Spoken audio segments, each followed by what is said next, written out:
I am Kimberly Hayes-Muga. And I'm Amanda Day, And you're listening to the Fundraising Heyday podcast, where we cover the how-tos of grants and fundraising. And how we can all do a better job of changing the world through philanthropy. Oh, welcome back, friends. We're so glad you're joining us again today. I wanted to let you know that our next monthly gathering of the Fundraising Heyday Book Club is exactly 1 week from tonight when this episode's dropping. So it will be on June 20th. If you're listening when the episode actually drops. That's true. But either way, it's June 20th. We're talking 2024. It's from 8 to 9 p.m. Eastern. And some of you may be like, but that's late. Well, we have people on the West Coast that join us, and we got to get beyond the typical working hours, right? But each month we meet the third Wednesday of the month. It's for an hour on Thursday, the third Thursday. I said Wednesday, but it's the third Thursday. Always over Zoom, and we alternate month to month between a work of fiction and a work of nonfiction. And we just really have the best discussions. For an hour, we are talking about the book. And grant professionals really do have some strong feelings about themes and characters and certain sentences that mean a lot. It's really it's such a fun time. If you love to read, if you love the podcast, if you want to support us, the book club is a great way to do that. And we still have 1 month and 6 month subscription options available. So join us for June, or maybe start in July and join us for the final 6 months of the year. We would love to have you there with us. It is really fun. And we really do talk about the books. And you can participate camera on, or you can camera off and go to the chat. It's whatever makes it work for you. As long as you love books and don't mind exploring all kinds of books, this could be the right place for you. Absolutely. Hey there. We are thrilled at the Fundraising Heyday podcast to bring in Kim Joyce and Associates as a sponsor.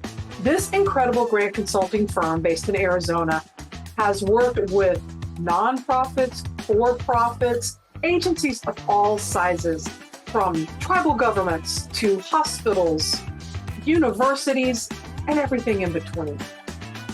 CEO Kim Joyce is here to share some really interesting tips and tricks that she's learned in her lived experience in this incredibly successful firm.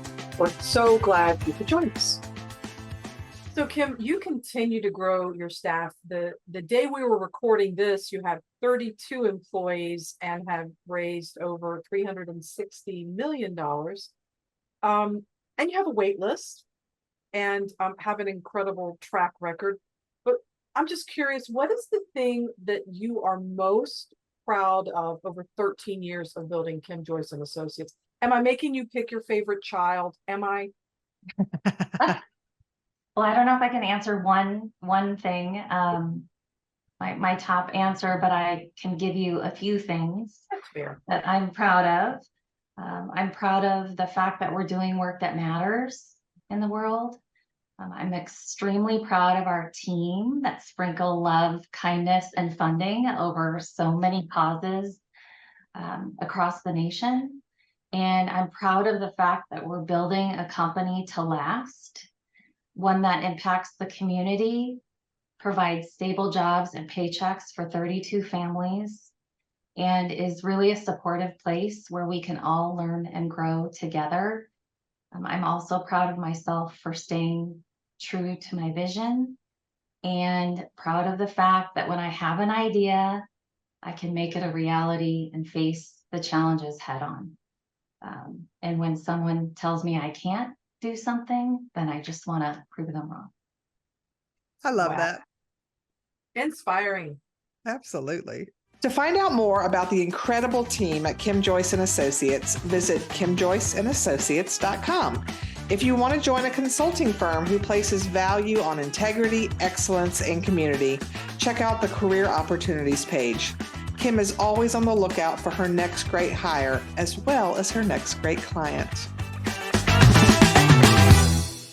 So today we're going to talk about something that Amanda and I both love to do, and that's travel.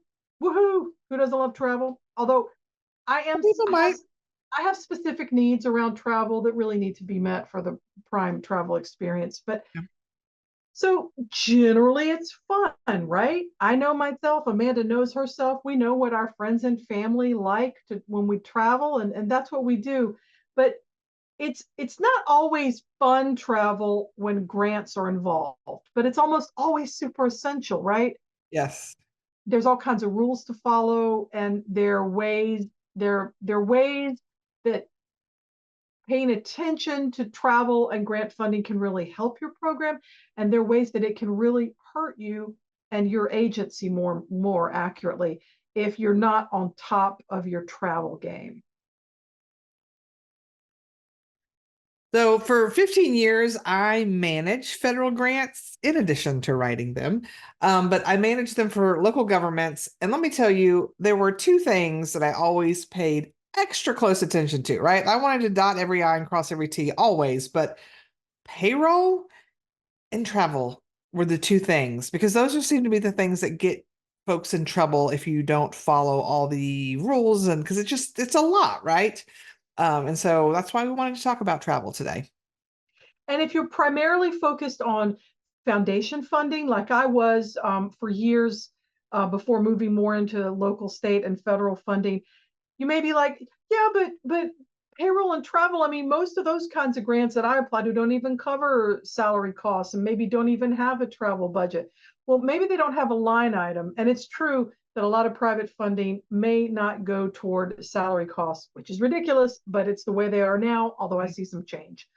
But making sure that you include travel costs when they are allowable and allocable in the grant specific ask for these private funders can go a long way to defraying those costs for your organization. Yeah. And I'll say too, like most people, when they think travel, they think, oh, I'm getting on an airplane, I'm going to a conference, but it can be local travel too, right? You could be providing home health care for senior Yep. citizens, and you have nurses that may be traveling from home to home. And so you could be paying their mileage for just their own personal vehicles as they're driving. So that's travel isn't always like we're going out of town and we're going on some sort of trip. So just think about that when you're thinking about the lens of travel too. Yeah. And again, mostly we're talking about the rules as it applies to federal funding, just because it is so strict. But it doesn't hurt on the foundation side to make sure that you're following policies and procedures as well, right? So um, just make sure no matter what the source of your funding, you're following all the rules you're supposed to be following. And speaking of following the rules, I'm going to be going over some super scintillating, titillating, and just overall super hyper arousing verbiage here. Woo-hoo!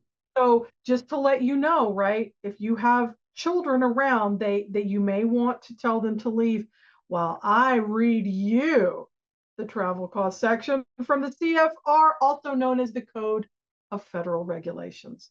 I mean, I was kidding about the scintillating part, but I actually think, Amanda, that you and I could have our own ASMR channel, where people talk very softly and they're going to read today. Oh yeah, you got to do the fingernails on something.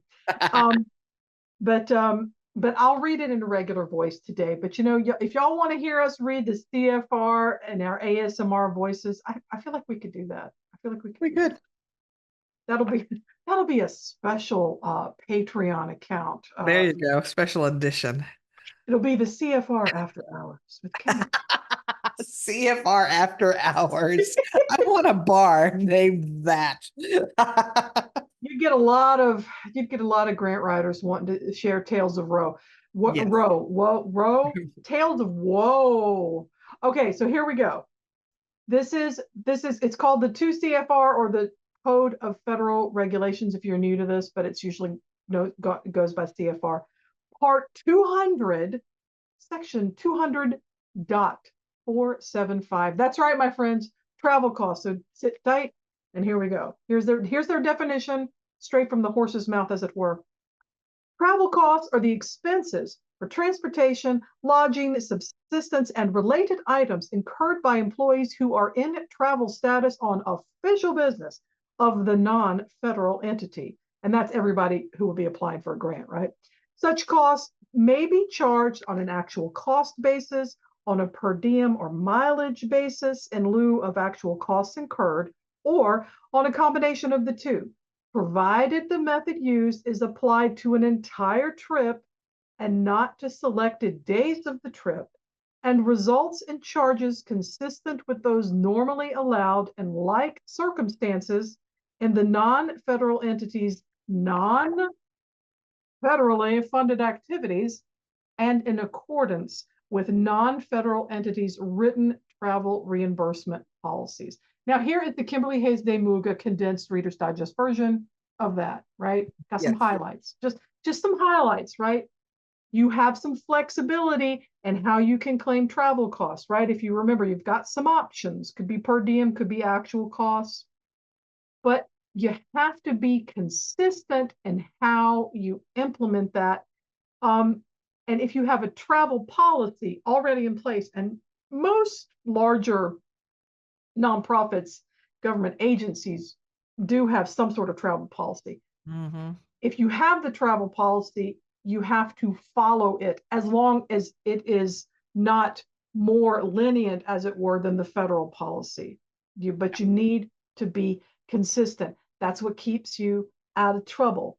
And every time you make some sort of exception to your own travel policies or those allowable or allocable costs of the grant that you'll find in the NOFO or RFP, aka the instruction guide to the grant, if you make an exception to that once the grant is funded and you keep getting dinged for that when you submit reimbursements, that starts to raise the little red flag of maybe we ought to make a site visit or a desk or work site desktop visit on this agency. And You said desk. I thought you said a death visit. I'm like, is the Grim Reaper showing? yeah, it's like you don't want to trigger the Grim Reaper on your travel. No, you don't. There'll be a scuffle, there'll be like scary laughter, bad things will happen. So please be consistent. You don't want desk or death from this. You just want the travel that needs to happen to be reimbursed. Absolutely. Yep. Okay, so now that we know what policy you need to have in place and what the definition is, let's talk about what exactly the federal government will pay for. And please note, we are quoting from what Kimberly told you, 2 CFR Part 200. It has other names. Some people call it Uniform Guidance. Some people call it UG for short. It's got an even longer official name, but this is where we're coming from. And you've got to remember, this is what the Office of Management and Budget sets up as the rules, right? Then you also have your funding agency, right? They can make things even stricter. So we're just telling you, this is, as a general rule, this is what the federal government says you can do. You can have a grant from the Department of Education and they may say you're not allowed to do one of these things. So this is why it's important to know the uniform guidance, but also to read your grant award agreement, because that's going to let you know things that are even stricter, right? So, and that will be the final say, right? If yes. the grant, if your RFP or your NOFO or your funding announcement, whatever they call it, if they say, oh, well, we're only allowing, I'm just making this up. Yeah.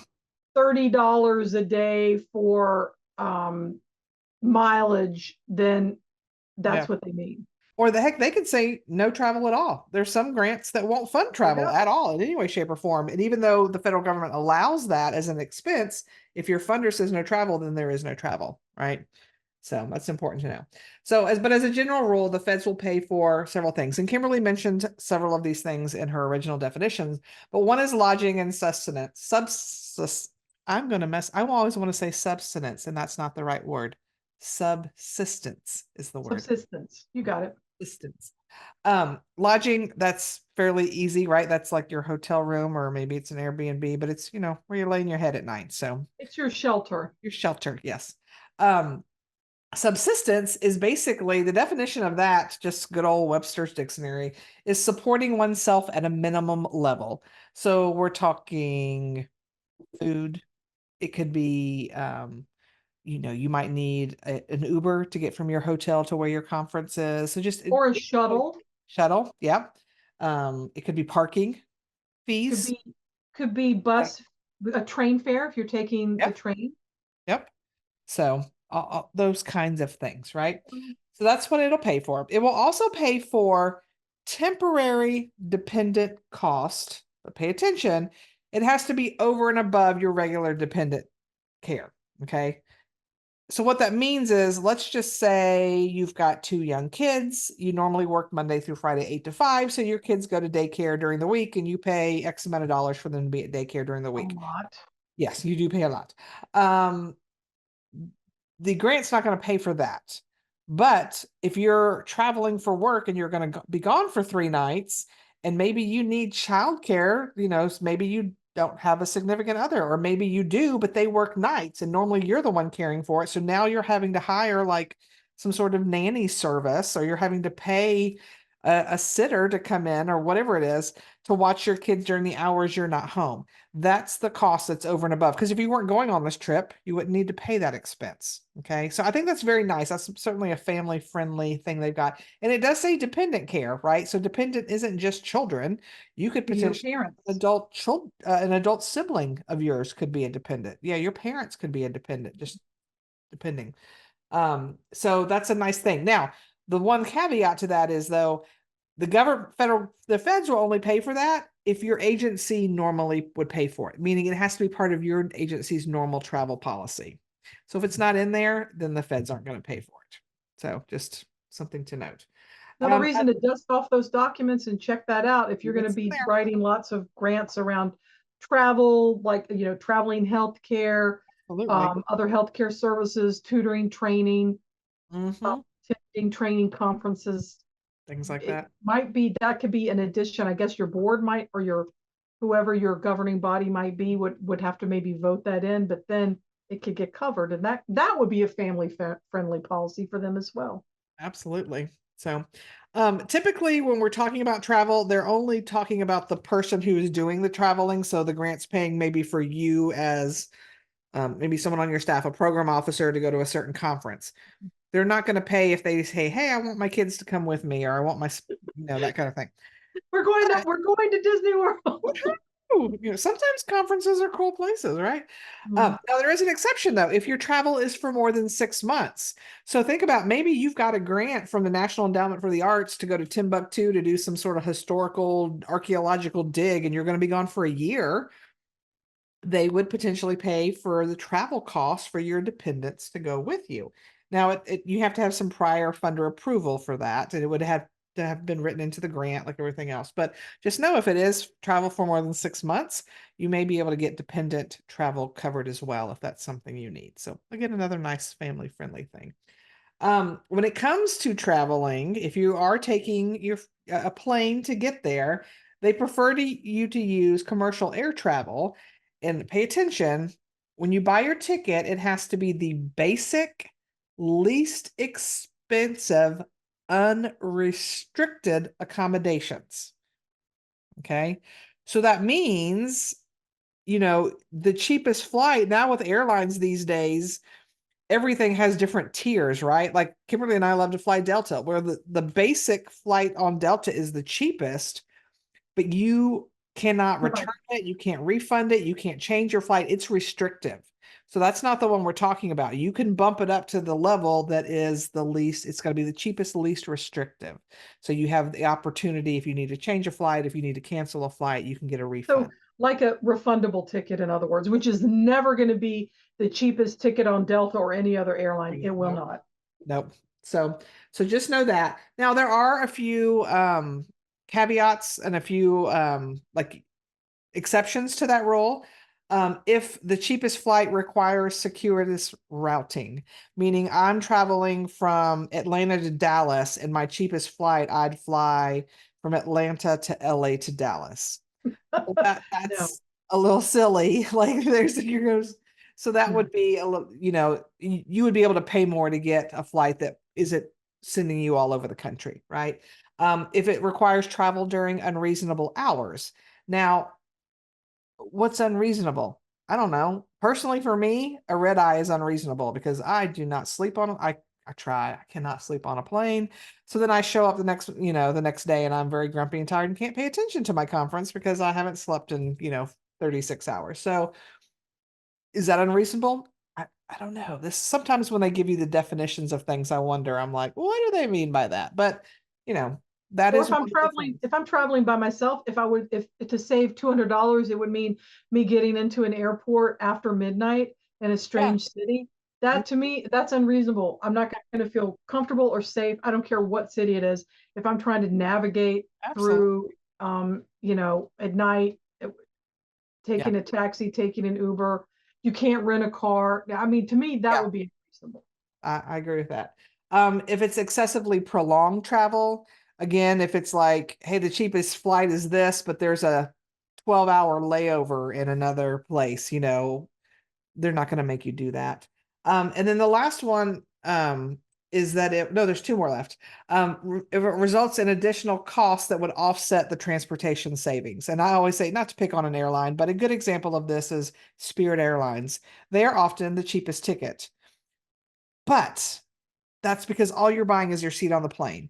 You have to check a bag, they're going to charge you a lot of money. You have a carry-on that's bigger than a certain size, meaning you have to put it in the overhead bin. You have to pay for that. You forget to print your own ticket and you don't have the app. You have to pay for them to print you a ticket. You need to speak to someone at the service desk. You have to pay for that, right? So once you add all those on, it's like, yeah, I could have flown Southwest and had two bags for free for $300 cheaper in the long run, right? So that could be one of those things.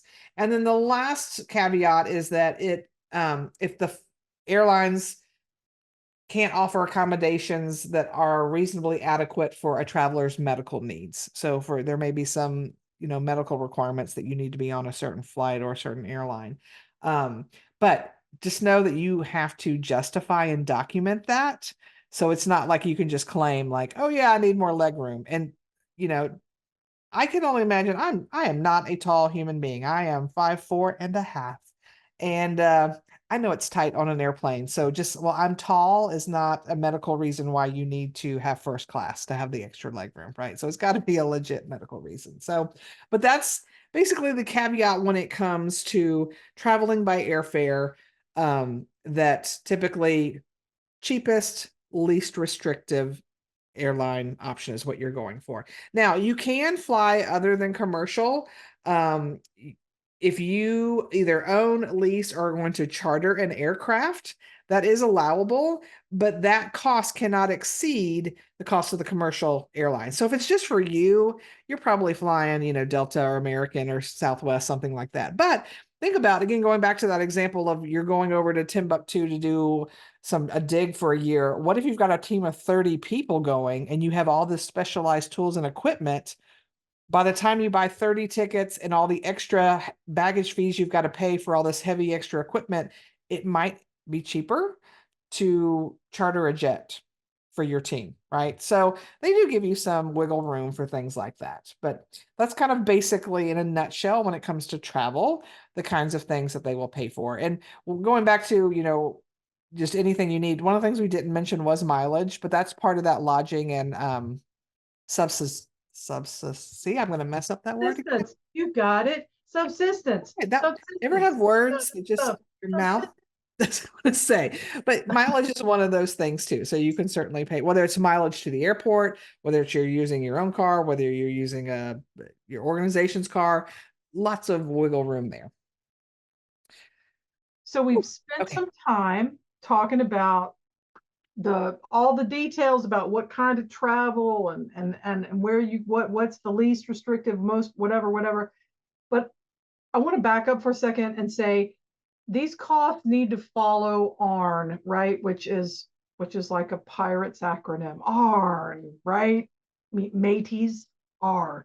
ARN, allowable, allocable, reasonable, and necessary.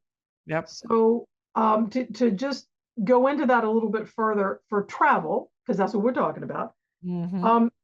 Whoever is traveling, what they're doing, the travel that they're doing has to be necessary to the grant. So the travel line item in a grant budget is not your best bet if you want to pad out and go to some place. I mean, it's wrong to do that anyway, but I feel like this is probably one of the more scrutinized, Mm-hmm. could be one of the more scrutinized parts as opposed to buying tablets for an after school program.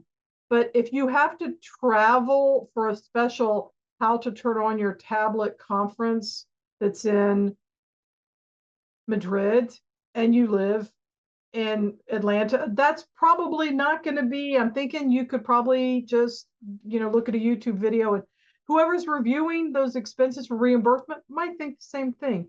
So just make sure that the costs are necessary. That's the N of R, right?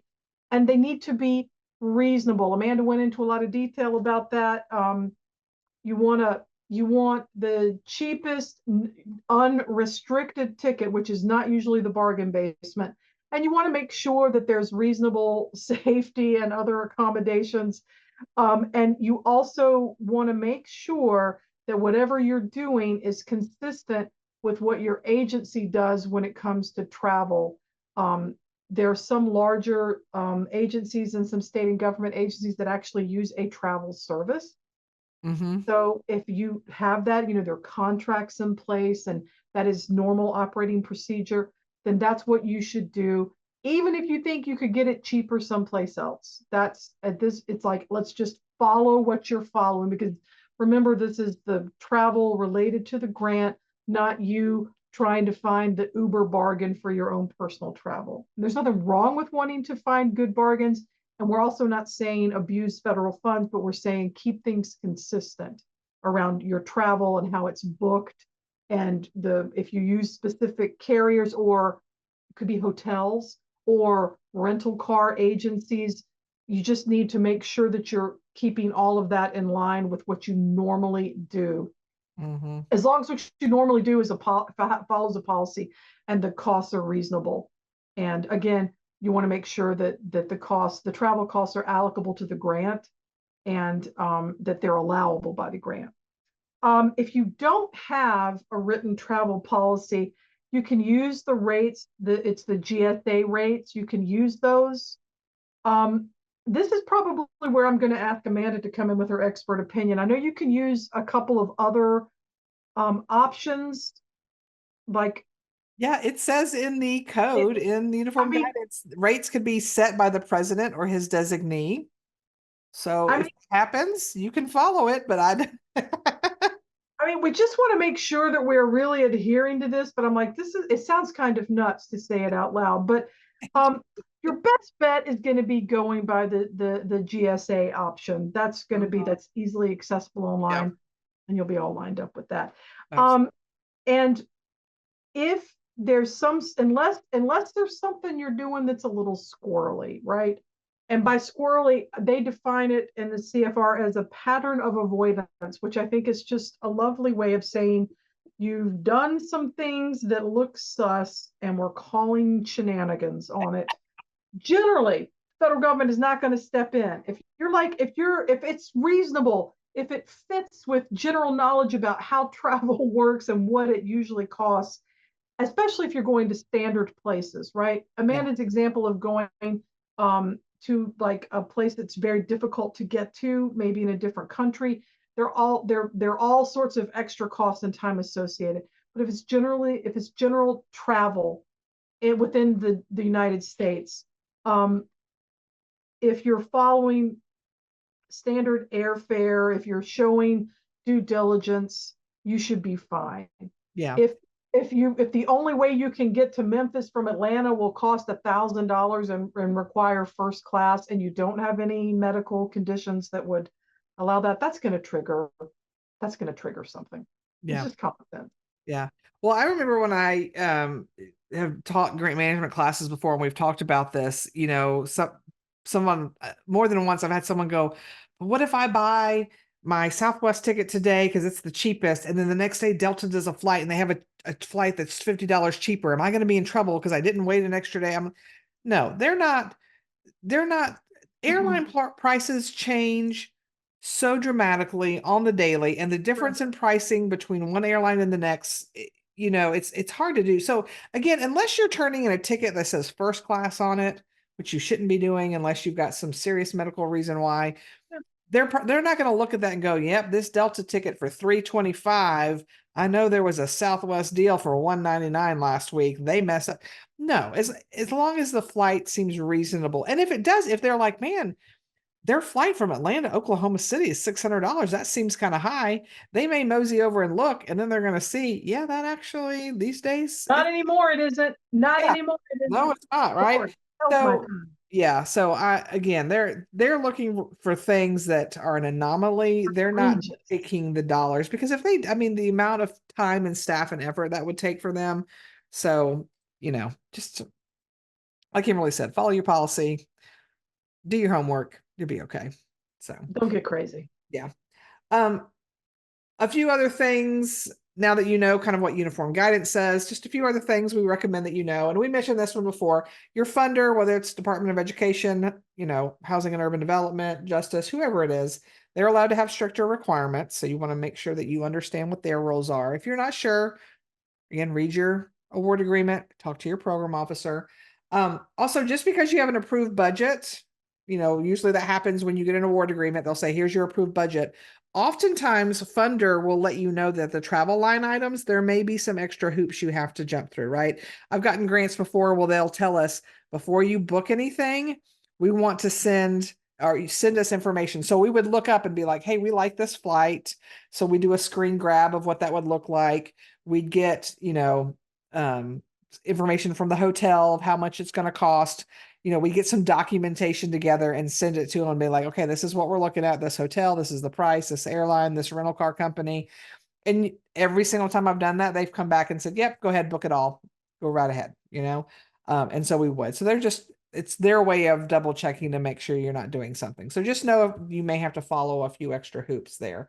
And then, like anything with grant management, document, right? You want to make sure that you have some sort of paperwork to show. We're talking invoices, we're talking receipts. If you've got people are traveling, whether you're going on Google Maps and printing, hey, I went from point A to point B, and here's the proof to show it was this many mileage, or whether you've got some sort of, app you're using to track where you're going to track your mileage, somehow tracking the stuff to be able to prove that the cost is what it is for you there. It's true. Yeah. So a couple of other things, more than a couple, a few other things, a handful of other things to think about. If I am not saying don't drink. I'm saying if you take a drink, don't be charging the federal government for it, because they're not going to pay for it. So let's just stop that. If you need to split your tab, if you're keeping your receipts, if you want to pay in cash, whatever, especially if you're doing a lot of business travel and you're going to places where business travelers go, your servers, your registrant associates, they're going to know all about this, and you're just going to work it out. And also, this goes a little bit beyond perception, but perception does matter. But an example of what not to do, in the previous presidential administration, the Secretary of Health and Human Services, called Tom Price, I love Price, had to resign. He's also from Georgia, so we're picking. Yeah, we're super proud. Yeah, but someone didn't raise him right, because he thought that it would be okay to just spend more than $1 million on chartered planes, including a trip from Philadelphia to DC. It was 25 grand. So you can see, and you may be like, oh, he needed security, he needed all of that. No, not the airline cost. Not the air. No. So that's an egregious and somewhat embarrassing example, because he is from Georgia, of what not to do, and how the cost. There was probably, and I'm sure there were ways that he could travel securely, and in this senior leadership position, I would argue, without spending $1 million on chartered planes. That's just kind of crazy. That's a really egregious example, but to think through and just be reasonable about it. He lost his job over that. And he had to pay he didn't, I don't think he paid all of it back, but he ended up paying a lot of it back out of his own personal. He should have paid every damn penny. That's just stupid. Yep. That's just stupid. He should have paid every penny except what it would have cost to fly American Airlines or take a train. You could take a train from Philadelphia to DC. Yeah, seriously. Yeah. You know, you could take a train and just kick back and read a good book, but our boy didn't do that. So here we are. So please don't do that. Uh, I want to make sure I'm covering everything. Amanda, is there something else that is just burning through your mind about those Well, kinds not of as far as rules, but definitely, I think travel is one of the things that when you're putting together, I've got my program, I'm going to do this. I think a lot of people overlook that aspect, and and a grant will pay for that often. And so, like, I can give you an example, which I would not have thought about this, but it was one of my police officers. They had mentioned this grant program. We did a bicycle safety education program. And the second year we went for that grant again, they were like, hey, there is this great conference. And I can't even remember now. It was put on by like the American Bicycling Association or it was a nonprofit group that puts on this great bicycling program conference every year in DC. And they're like, we'd really like to go because they talk bicycle safety. They talked about, the newest trends in cycling. They talk about the newest things like features for bicycle safety that you can have. And they're like, we just think we'd learn a lot to be able to come back and improve our programming by learning from other folks. And so we put that line item in the budget. So we included the cost of the conference. We included their airfare, their hotel, and Uber back and forth between the per diem? Did conference. you have to include like Per food. Yep. Their cost to leave their car at the airport. We budgeted all of that. In the scheme of things, it was, it was probably one of the smallest line items in our budget. But as a result of that, they learned a lot of new things, including we ended up, we had some grant money left over. And one of the things we ended up buying, like we did a budget adjustment and got it all approved, but they saw from a vendor this really cool, it's like this toolkit that's a permanent station. So we put it a couple of places along the Greenway Trail. But like if your bike gets a flat tire or has something messed up with it, then how are you going to bike out of there? So we'd have these stations. So it's a thing where you can prop your bike up and it has connected like with these little wires, a bunch of tools for you to repair your bike. So then you can keep traveling or doing whatever you're doing. And they wouldn't have known about it if it hadn't been for that conference. And they learned a lot of other things too. So again, when you're building your grant program, that's when you need to think about your travel and make sure you account for all the costs. So that way, when you get the award agreement, you have the money to be able to pay for it. So don't overlook travel as something you may need, even if you didn't think about it. That's true. And also don't forget all aspects of travel when you're putting Yes. together the budget, because whether it's a private or public grant that you get, it's going to be a lot harder to go back and go, y'all, thanks so much for that money. Oh, hey, we forgot to put in for the meals for our per diem. So can we just can you do that? And they'll be like, no. I mean, although it's not a looking your best moment to do that.